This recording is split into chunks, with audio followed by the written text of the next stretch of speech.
Welcome back to SmalLathe.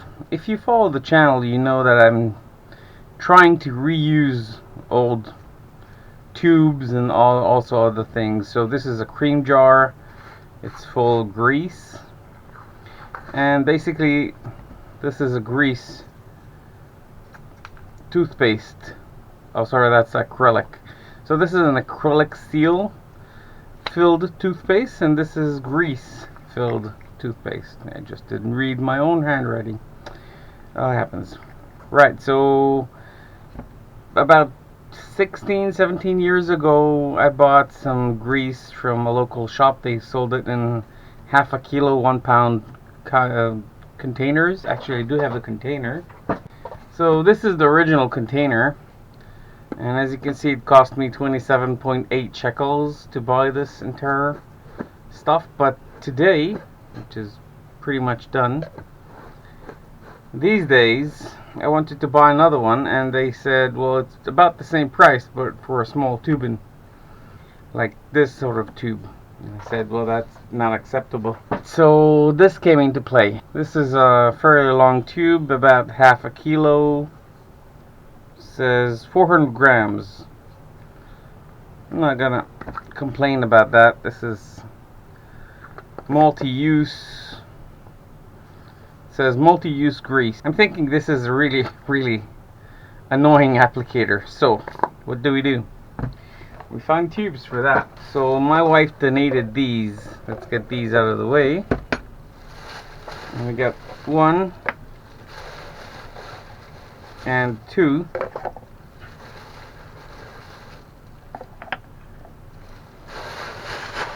Tubes. Well, I'm not going to use both. I think I'm going to leave one just for other uses.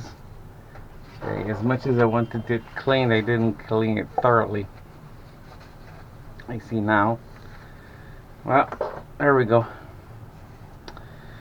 So, these are cream, sort of. This is a hair cream, I think, something. Dead Sea, whatever. And this is an anti-crack, whatever. I'm not into that. And I thought this would be sort of a match. And we can fill that with grease. So if you have a large container, you want something more applicable and easy to use and so on and so on, that's the right stuff to do. So you have a small opening orifice over here, and you can easily fill that up, close it, and use as much as you want whenever you want. This is really simple and easy. So all I need to do now is fill it up. I'm guessing this is going to be really, really messy. So let's get to it. One thing I will do, I'll get this one out of the way, pack it aside on a shelf here, and in due time we'll find a good use for that. I will also need some sort of okay, I've got a used cooking wood spoon, so it actually does fit. Let me see that. Fits over here as well. Well, it's been chosen. Let's scoop that up and fill it up.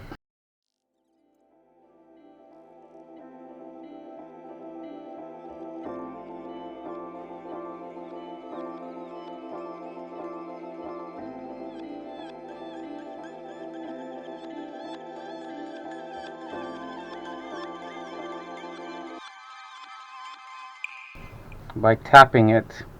And as you've seen, I cleaned the shoulders over here, the edges, quite well, because now what we have to do is we have to heat treat it and seal it.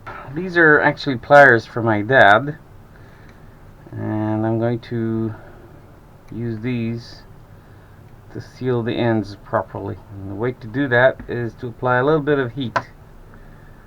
So I'm just getting a small edge over there, and we'll get a lighter.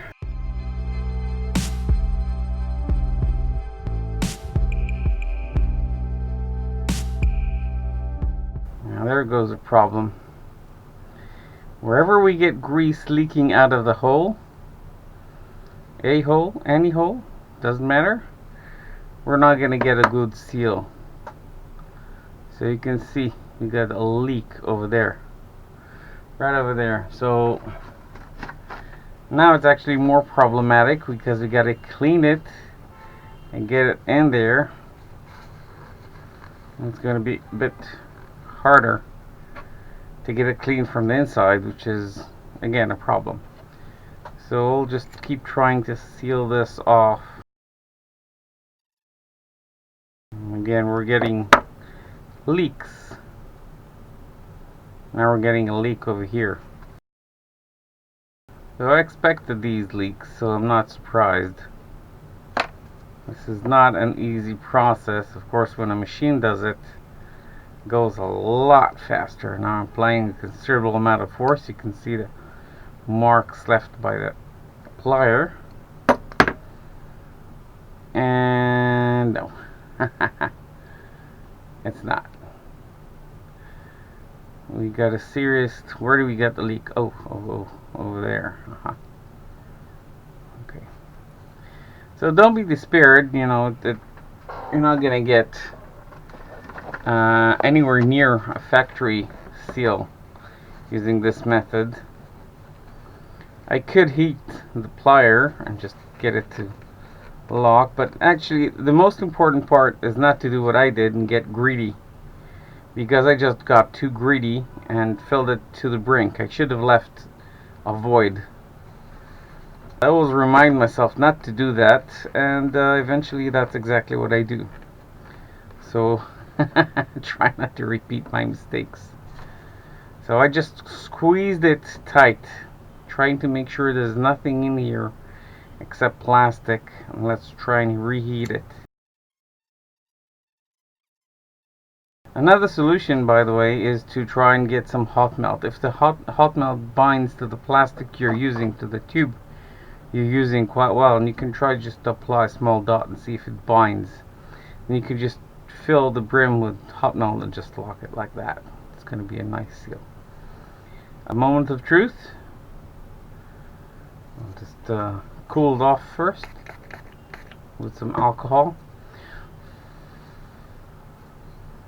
and see if we got a seal. In that case, we'll have to repeat the whole process.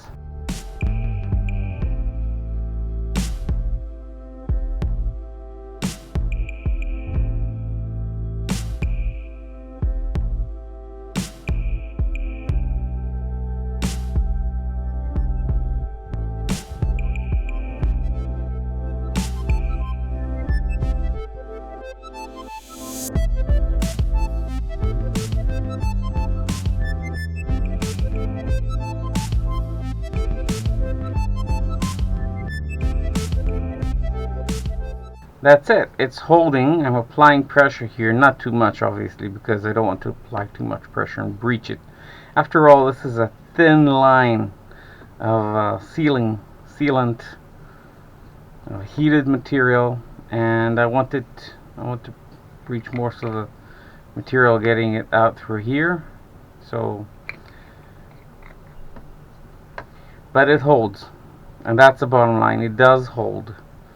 Now, if you could get a way of getting both ends sealed over a longer or wider area, that's going to be the best. For example, if I could heat these ones up to, I don't know, 70, 80, 120 degrees, just seal like that, that would seal a half centimeter area, which would be obviously ideal.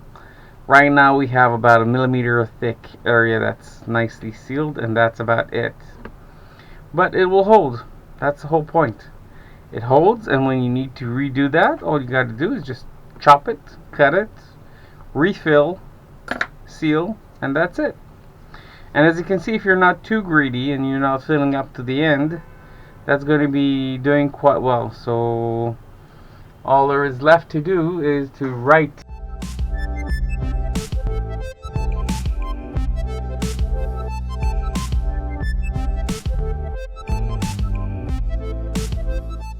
Well, as you can see, that's all there is to it. Nothing too fancy. No special need for any special tools. Now we have a new grease container tubing, which turns a very impractical container like this one into a very practical container. That's all there is to it. So thank you for watching. Hope you enjoyed, and I'll be seeing you.